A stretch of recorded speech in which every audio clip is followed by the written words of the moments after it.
I remember being in New York City and doing an interview not too long ago, and it was a radio station that had just changed formats. And they had gone from talk radio, which I had done many interviews at this station over the years, to gospel music. And so everybody that was on the staff at this radio station, some 30 people, were all told the day that I was coming there to do an interview that they had all been let go. And everybody was walking around and they were all depressed and they were all upset. And every time someone would come up to me and say, "Oh, Wayne, isn't this awful? I've been here for 22 years and I just lost my job," and I would say, "Congratulations."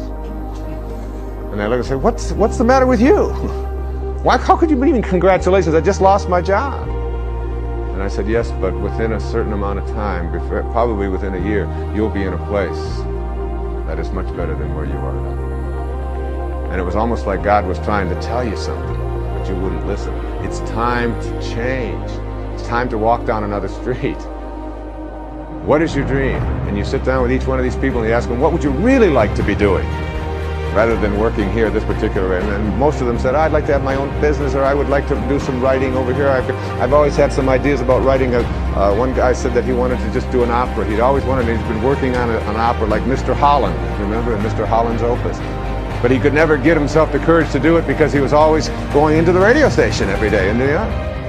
And then I saw him about a year and a half after that, and he was getting his opera published, which he couldn't have done if it's like this intelligence that we think is conspiring against us is something that we have to understand works with us, but you have to have infinite patience and trust.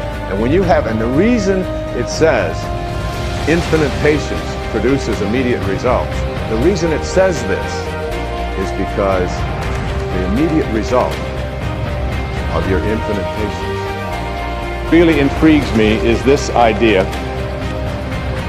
And I heard it many, many years ago. I'm not even sure of the original source where I heard it. But it goes like this.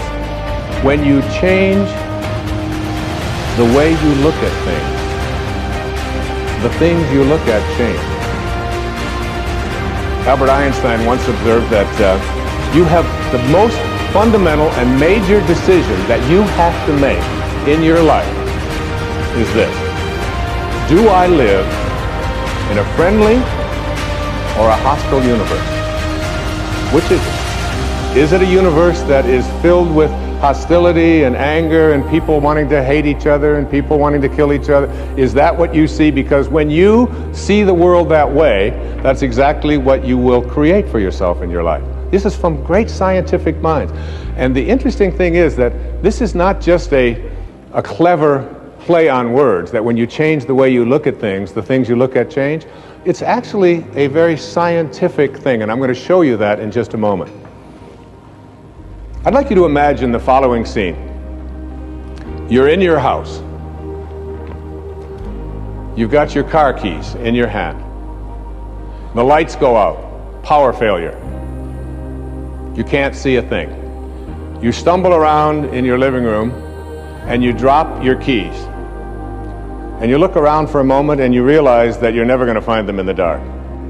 But you look outside and you notice that the street lights are on.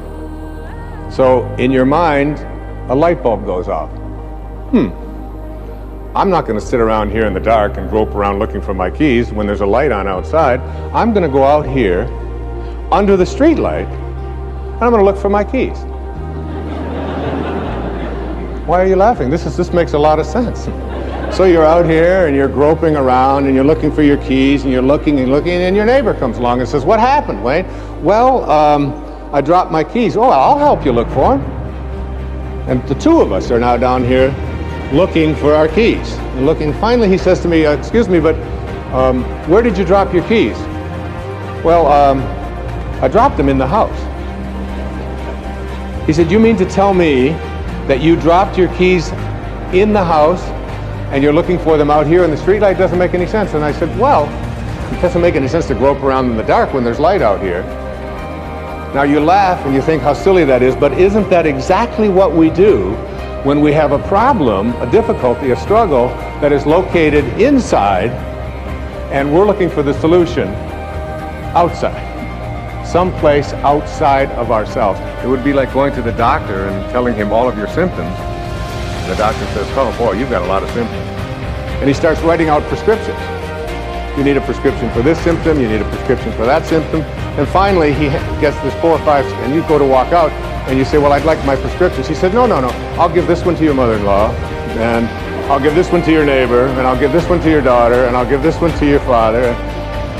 I mean, you're the one with the struggles and with the difficulties, and expecting somebody else to change or something outside of you to get better in order for you to make your life work at this level that I'm calling intention is something you have to really take a hard look at. It's in here.